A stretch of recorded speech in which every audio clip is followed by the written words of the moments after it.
Everyone, this is Tell the Truth Sports Radio. I'm your host, Ron Fitch, and we're going to tell the truth about three athletes who made critical mistakes. One got away and his team won. The other two did not, and it cost their teams victories in the world of sports when it comes to NFL and the World Series. Now, the main feature game was the Steelers and the Texans, and shout out to Cav Easy because he really nailed this prediction. The Steelers end up winning. I'm going to break this game down. The first drive was a 20-play, 75-yard drive, and what the Steelers did for most of the afternoon, the Titans' safeties were way deep. So what Ben said, we're going to go underneath all game long. This is not a Claypool Washington game. This is going to be a underneath game with Deontay and Juju. They're going to go underneath. And it's funny, I talked to Kev Easy, and I said, I think they're going to double Claypool. They didn't double Claypool, but they honored Claypool by being that deep. And Juju had a big game. I don't know if I mentioned it or he mentioned it, but, I mean, he was on fire that interview, so I'll just give him the credit on that one. 20 plays, and they scored a touchdown. It was an amazing throw by Ben. Right on the money, right in between two defenders to Deontay Johnson, who had a big game. They're up. They shut the Texans down. The Titans down, and here come the Steelers again, right down the field. They ended up scoring a touchdown. And this was big. They go up 14-0. Benny Snell runs. And Benny Snell's become a very good short yardage guy. Now, the Titans do tighten up and come down the field. And what they did was smart. They used Henry as a decoy to play fake. So it got others open. So he ended up throwing a 4-yard touchdown to Corey Davis, 14-7. But the Steelers came right back down the field and ended up getting a field goal. And that was a good answer. And the Titans had the ball, and they got stopped. Then the Steelers had the ball, and they ended up scoring a touchdown and driving down the field.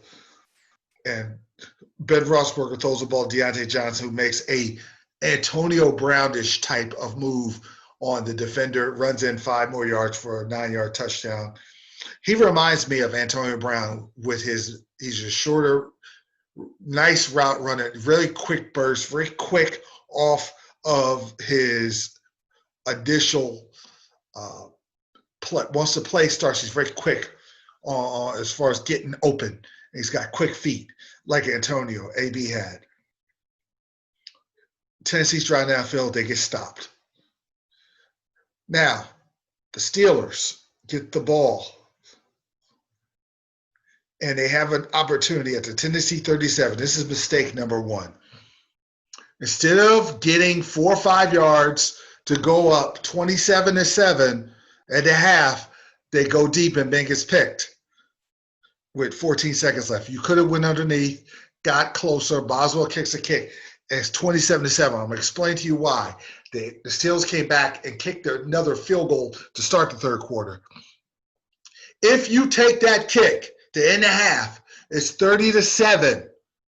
So when the Titans come back all the way, it's 30-24 instead of 27-24. So when the Steelers take that drive, all they have to do is kick a field goal. They're up 9, the game's over. But they didn't do that. That was mistake number 1. Now it's up 20. And then what they did, mistake number 2 was Fitzpatrick taking a bad angle on A.J. Brown. And it was once he catches the ball, he was gone. 73-yard touchdown. You take a bad angle on a star like that, your goose is cooked. So they ended up exchange of punts. So Steelers have an opportunity now. And the Titans got back in the game. It was 27-14 Steelers. Steelers have the ball. They have an opportunity to maybe go up 30-14, or it's a chance for a kill shot, and Ben gets intercepted, but it was a tip. I can't get on Ben on that one. And look, Titans do what they had to do. They drove down the field, got a field goal, 27-17. Now they know they're back in the game. So now we got a frantic fourth quarter. The Steelers and the Titans get the ball, and they go on a long drive. And this is where they use the play fakes to start they did a good job of play action, so now they could run track. This is the one time in the game that Travis Henry had an impact. He had a couple chunk runs.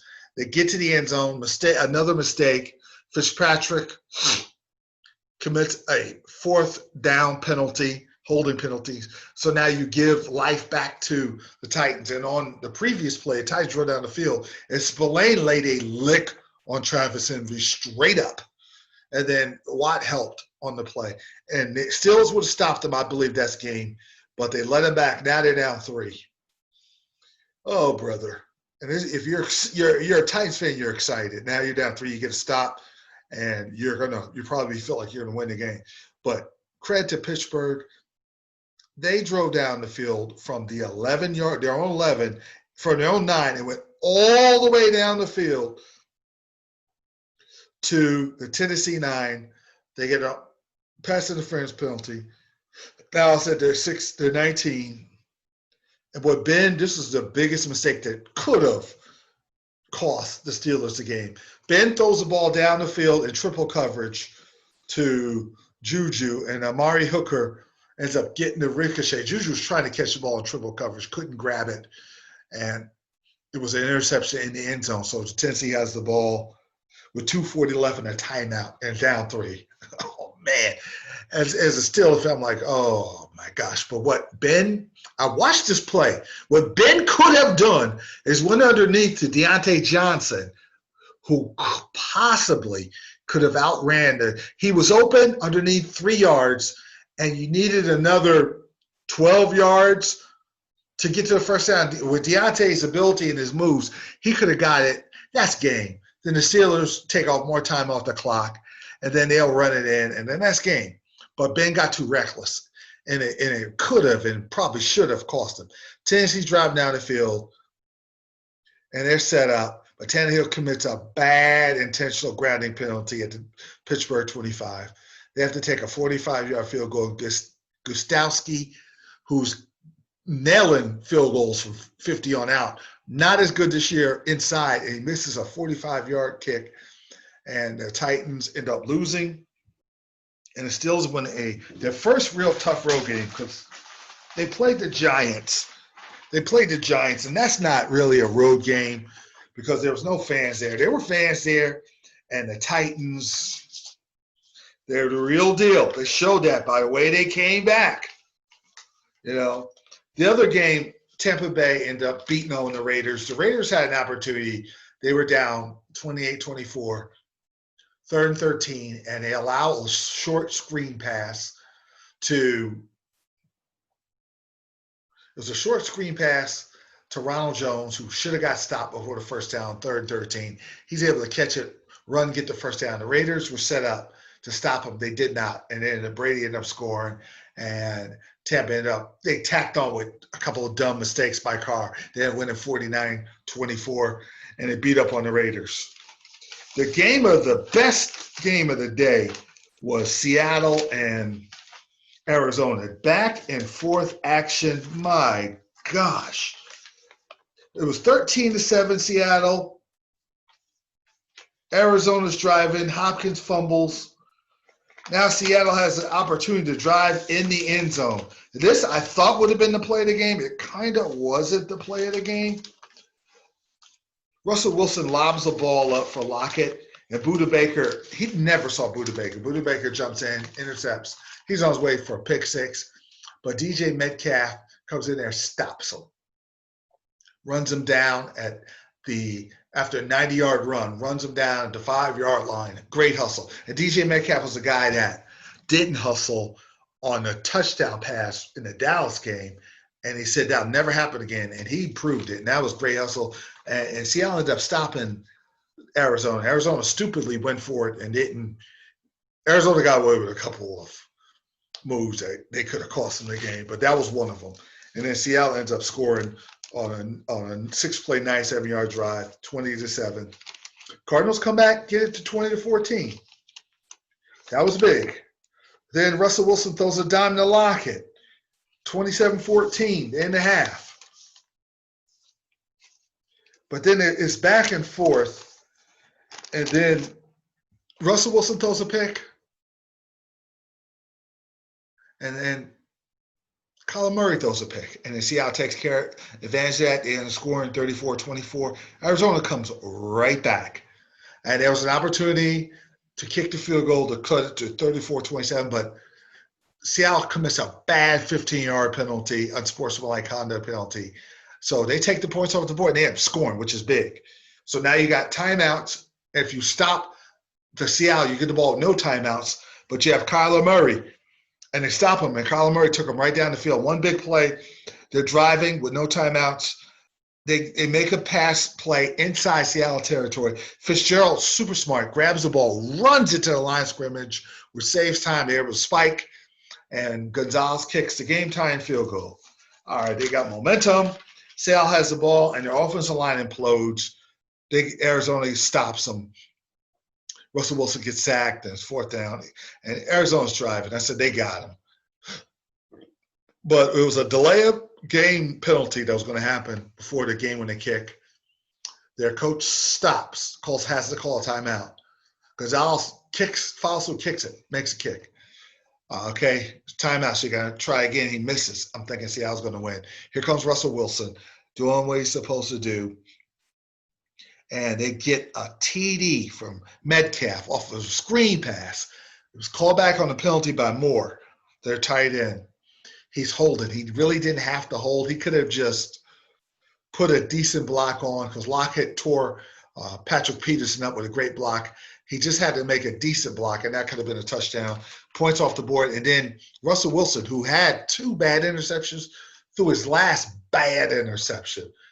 Isaiah Simmons gets it, and then Arizona goes down and kicks the game-winning field goal. And they end up winning 37-34. That was a rare bad game by Wilson. That last interception, it must have been a cross-up. I didn't see anyone even remotely even looking at the pass as Russell Wilson throws a quick slant. Metcalf is doing a fly route, and all the other, there was no other. There was just 4 Cardinals in the area, and Isaiah Simmons was the one that grabbed it and ran it, and Cardinals win. And the Cardinals, they're good. The Cardinals are really starting to develop.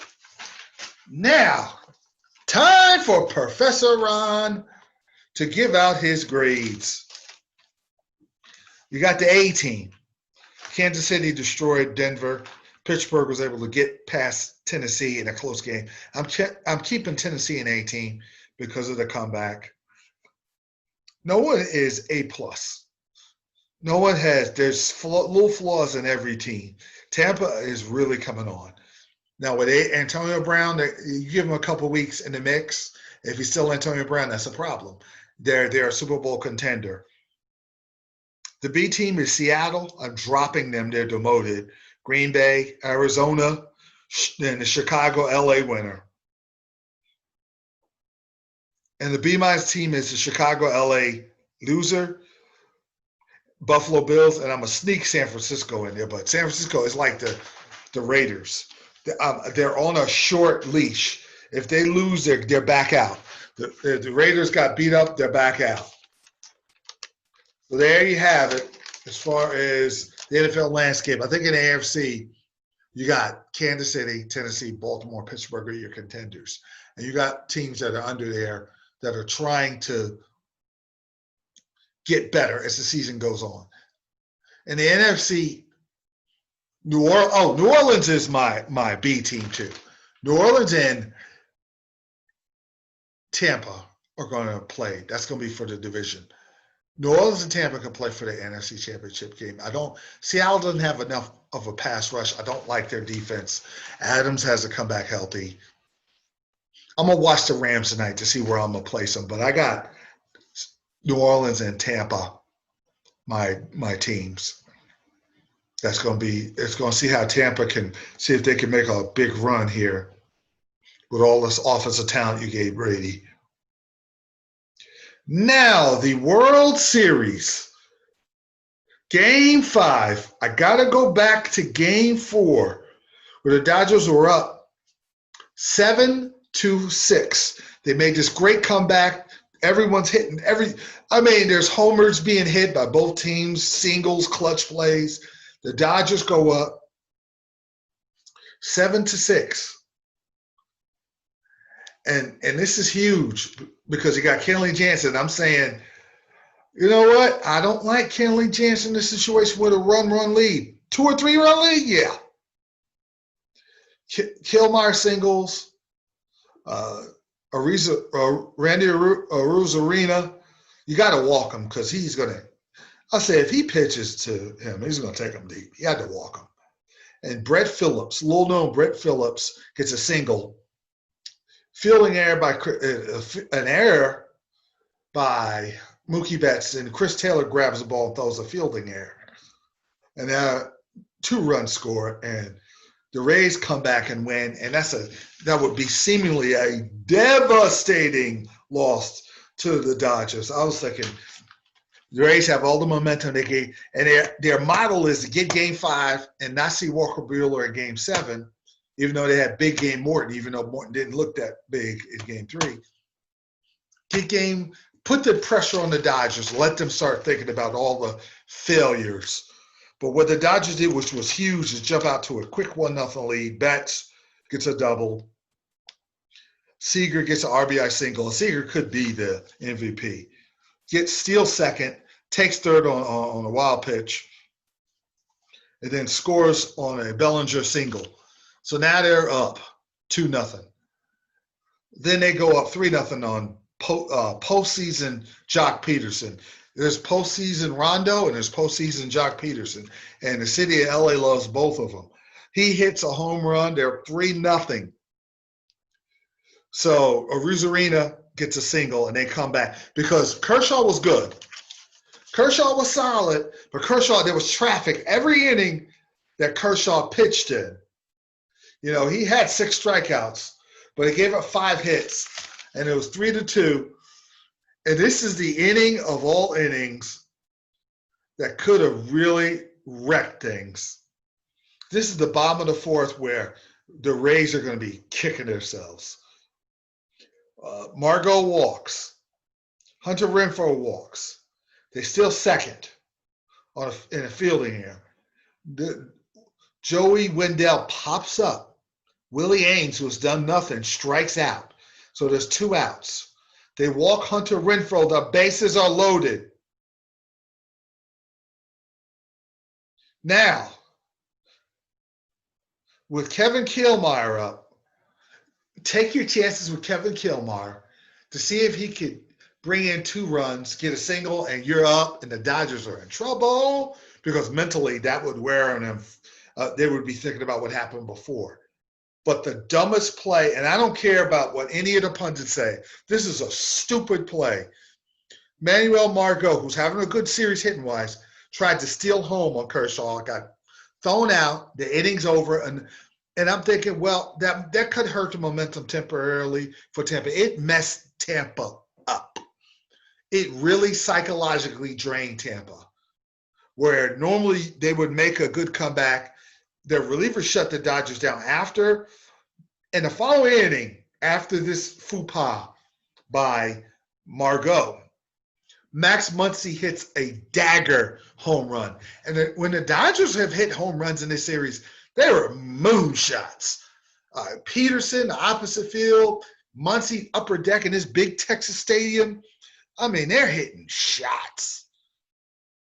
They're at 4-2, and there's no more scoring.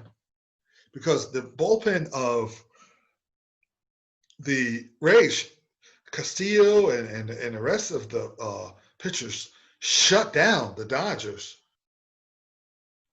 They did a good job of shutting it down. You know, Sharif and Thompson, they got nothing.